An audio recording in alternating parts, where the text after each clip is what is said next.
All right, so now let's do part B. I love it. Let's go for part B and let's see what it says. So here, part B says you have sine 8x, and we should change it to be 2 sine 4x cos 4x.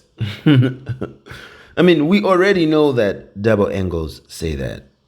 Okay, we know that double angles say that. If you want to change sine, you'd say 2 sine half of that. But we are going to do it in a longer way, which is just to say, what is sine 8x? It is sine of 4x plus 4x. Now let's expand this sine of 4x plus 4x and let's see what it gives us now. And once we have made it like this, we know how to expand, right? Yes. What is it? It's going to be sine 4x, then cos of this, cos 4x. Then what sign is this? A plus. So plus. Okay. Then we now say we do cos of the first one, which is a 4x.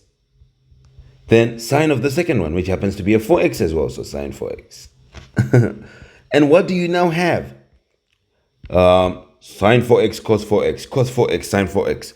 Well, you know what? You can rearrange them, my friend, because these are the same things. These are just two of the same things. So what am I going to have?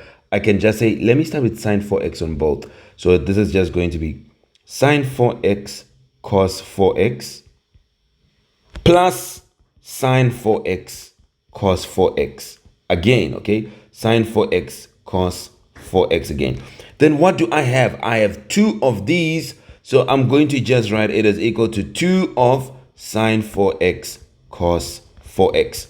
And this is the final thing, and we are done. So this is our final solution, and we can move on to part C now. This is it for part B. Goodbye for now. See you in the next one.